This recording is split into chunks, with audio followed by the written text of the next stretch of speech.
जय जोहार, नमस्कार संगवारियों, स्वागत है आप सभी का छत्तीसगढ़िया न्यूज चैनल में। खबरों की तरफ बढ़ने से पहले एक नजर सुर्खियों पर। छत्तीसगढ़ के सुकमा जिले में भव्य प्रवेश द्वार बनाया जाएगा। नक्सली क्षेत्र में बनाया जाएगा खेल परिसर।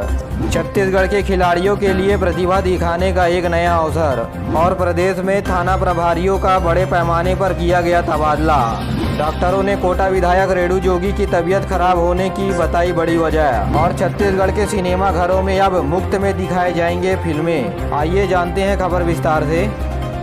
मुख्यमंत्री भूपेश बघेल ने भेंट कार्यक्रम मुलाकात कार्यक्रम की दूसरे चरण की शुरुआत बस्तर संभाग से की। मुख्यमंत्री भूपेश बघेल ने सुकमा जिले के कोंटा में रहने वाले आदिवासियों से मुलाकात की और उनकी समस्याओं को जाना। इस समय मुख्यमंत्री भूपेश बघेल जगरगुंडा और दोरला गांव को तहसील बनाने की भी घोषणा की है। वहीं कोंटा विकास खंड के बगरगुंडा और जोंडा गाँव में बिजली सब स्टेशन बनाने की बात भी कही। साथ ही कोंटा तहसील में चलाए जा रहे 30 बिस्तरों के अस्पताल में 30 बिस्तर और बढ़ाने की बात कही, ताकि कुल 60 से अधिक मरीजों का इलाज एक साथ हो सके। साथ ही कोंटा तहसील में मेडिकल स्टाफ और डॉक्टरों के रहने के लिए भवन निर्माण हेतु मंजूरी दी है। साथ ही साथ दुब्बा कोटा में खेल मैदान बनाने और इर्राबोर में मिनी स्टेडियम बनाने की मंजूरी दी है। उन्होंने छत्तीसगढ़ के दक्षिण सीमा में प्रदेश का द्वार बनाने की घोषणा की है। मुख्यमंत्री भूपेश बघेल ने छिंदगढ़ में मुसरिया माता के दर्शन कर प्रदेश में सुख शांति और समृद्धि की कामना की। उन्होंने सुकमा जिले में 5 करोड़ रुपए की लागत से बनाए गए 100 देवगुड़ी का भी लोगों के लिए लोकार्पण किया। साथ ही 10 लाख रुपए की लागत से बनने वाली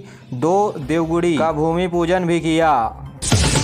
प्रदेश में अनुसूचित जाति अनुसूचित जनजाति वर्ग के लिए जारी किए गए जाति निवास प्रमाण पत्र के लिए अंग्रेजी में लिखे हुए नामों को अब मान्य किया जाएगा। पिछले दिनों 1 मई को हुए कैबिनेट बैठक में अनुसूचित जाति अनुसूचित जनजाति वर्ग के लोगों के लिए जाति निवास प्रमाण पत्र में हुए मात्रात्मक त्रुटि को सुधारने के लिए इंग्लिश में लिखे गए नामों को मान्य प्रदेश सरकार के द्वारा कर दिया गया है। इससे प्रदेश के जनजातियों का अब जाति निवास प्रमाण पत्र जल्दी बन जाएगा। मंत्रियों के फैसले के परिपालन के लिए सभी जिला कलेक्टरों को परिपत्र जारी कर दिया गया है। सामान्य प्रशासन विभाग की ओर से कलेक्टरों को भेजे गए चिट्ठी में कहा गया है, जिसमें कहा गया है कि कुछ जनजातियों के मात्रात्मक त्रुटि के चलते नाम के उच्चारण में समस्या आ रही है। इन समस्याओं को दूर करने के लिए केवल जनजातियों के लिए अंग्रेजी में लिखे गए नामों का प्रयोग करना जरूरी है। प्रदेश में नए खिलाड़ियों के लिए खेल में रुचि पैदा करने और ज्यादा से ज्यादा खेल में मौका मिलने के लिए प्रदेश में खेल प्रतियोगिता रखा जाएगा।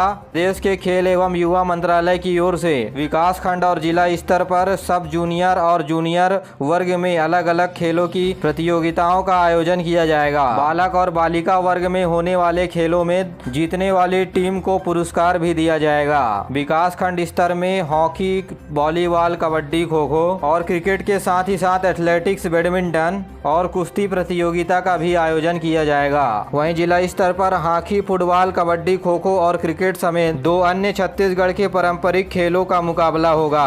साथ ही एथलेटिक्स, बैडमिंटन और कुश्ती की भी प्रतियोगिता होगी। प्रदेश में महात्मा गांधी रोजगार गारंटी योजना, मनरेगा समेत अन्य विभागों के विकास कार्यों को ज्यादा से ज्यादा शामिल किया जाएगा। इस संबंध में प्रदेश के मुख्य सचिव अमिताभ जैन ने पंचायत एवं ग्रामीण विकास विभाग के लिए अधिकारियों को जरूरी निर्देश दिए हैं। विभागीय समीक्षा बैठक में मुख्य सचिव ने कहा कि ग्रामीण विकास से जुड़ी हुई कई योजनाओं को मनरेगा में शामिल करते हुए विकास काम की योजना बनाई जाएगी। बैठक में मछली पालन, कृषि, उद्यानिकी, सिंचाई और उद्योग तथा वन विभाग की अलग अलग योजनाओं की समीक्षा की गई। साथ ही ग्रामीण आजीविका मिशन और स्वच्छ मिशन के तहत प्रधानमंत्री आवास योजना नरवा विकास कार्यक्रम में किए गए कामों का जायजा लिया गया। परिवहन मंत्री मोहम्मद अकबर ने बस्तर में लौ अयस्क के परिवहन के लिए आने वाली समस्याओं को दूर करने के लिए जरूरी कदम उठाने की बात कही है। इस संबंध में बस्तर अयस्क संघ के प्रतिनिधि मंडल ने संघ ने कहा कि सरकार के द्वारा तय किए गए ट्रक में राजधानी रायपुर में परिवहन मंत्री से मिलकर के अपनी समस्या बताई थी। ट्रक में लोड करने वाले अयस्क की मात्रा एक समान नहीं हो रही है। पूर्व मुख्यमंत्री अजीत जोगी की पत्नी कोटा विधायक रेणु जोगी की तबीयत बीते शाम से खराब हो जाने के बाद रायपुर के प्राइवेट अस्पताल में उन्हें भर्ती कराया गया है। जनता कांग्रेस जोगी की अध्यक्ष अमित जोगी ने अपने ट्वीट संदेश में बताया कि उच्च रक्तचाप के चलते रेणु जोगी को अस्पताल लाया गया है, जहां इलाज के बाद उनकी हालत अब स्थिर बताई जा रही है। तो वहीं स्वास्थ्य मंत्री टी.एस. सिंहदेव ने डॉक्टर रेणु जोगी के तबीयत का जायजा लेते हुए कहा कि रेणु जोगी जल्द ही स्वस्थ हो जाएं। जांजगीर चांपा जिले के ओड़ेकेरा गांव में दो मोटरसाइकिल सवार युवक पेड़ से टकरा जाने के चलते उनके मौके पर ही मौत हो गई और एक अन्य व्यक्ति घायल हो गया है। तो वहीं दूसरी ओर प्रयागराज से आ रही बस खैरा चपौरा गांव के पास सवारी बस अनियंत्रित होकर के पलट गई। इस दुर्घटना की वजह से 12 लोग घायल हो गए हैं और सभी घायलों को रतनपुर के अस्पताल में भर्ती कराया गया है। वहीं बेमेतरा जिला के जैतुरी गाँव में एक ट्रक के टकरा जाने के चलते मोटरसाइकिल सवार 3 लोग घायल हो गए और इनमें से 2 की हालत गंभीर बताई जा रही है। सभी को नजदीकी स्वास्थ्य केंद्र में भर्ती कराया गया है। छत्तीसगढ़ में आने वाली तारीख 27 मई से 7 दिनों के लिए छत्तीसगढ़ी फिल्म महोत्सव की शुरुआत होगी। रायपुर के प्रभात टॉकीज में रखे गए महोत्सव के समय 28 फिल्म मुफ्त में दिखाया जाएगा। ये महोत्सव का आयोजन करने वाले लोग राजधानी रायपुर में मुख्यमंत्री भूपेश बघेल से मिलकर कार्यक्रम में शामिल होने का न्योता दिया। साथ ही मुख्यमंत्री को स्मृति चिन्ह देकर सम्मानित भी किया। प्रदेश में आने वाले 24 घंटे के दौरान छुट-पुट बारिश होने और गरज चमक के साथ हवा चलने की भी संभावना है। वहीं बिलासपुर, कोरबा, मुंगेली, जांजगीर चांपा, कबीरधाम, बेमेतरा के साथ और इनसे सटे हुए जिलों में तेज आंधी चलने की भी संभावनाएं हैं। मौसम विभाग के मुताबिक दक्षिणी हवा के चलते मौसम के तापमान में गिरावट देखी जाएगी। तो वहीं कवर्धा में गरज चमक के साथ बारिश होने के चलते लोगों को गर्मी से थोड़ी राहत मिली है। राजनांदगांव जिले में 829 राजीव युवा मितान क्लब बनाया गया है और इन क्लबों के लिए खाता बैंक में खोला गया है और इन क्लबों के लिए राज्य सरकार ने 2.25 करोड़ रुपए दिए हैं और इस क्लब में राजीव गांधी के पुण्यतिथि 21 मई को बहुत से कार्यक्रम रखे गए हैं।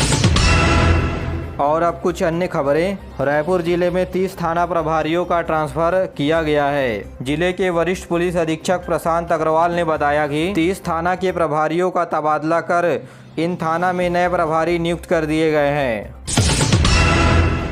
तो वहीं छत्तीसगढ़ पुलिस के साइबर शाखा ने शेयर बाजार में हुए ऑनलाइन निवेश के माध्यम से 87 लाख रुपए की ठगी करने वाले कथित डायरेक्टर को गिरफ्तार कर लिया है। साइबर शाखा की ओर से मिले ऑनलाइन लेन देन के सबूतों के आधार पर छत्तीसगढ़ के पुलिस टीम ने महाराष्ट्र और कर्नाटक में तलाशी के बाद आरोपियों को पकड़ा है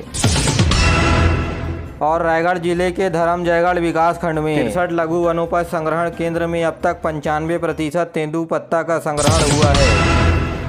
जांजगीर चांपा जिले के कैथा गांव में सरकारी जमीन पर सरपंच का कब्जा होने से सरपंच को कलेक्टर ने पद से हटा दिया है। कोरबा जिले के उरगा थाना क्षेत्र में ऑटो के टक्कर से बाइक सवार की मौत हो गई, वहीं पीछे बैठे 2 अन्य युवक घायल हो गए।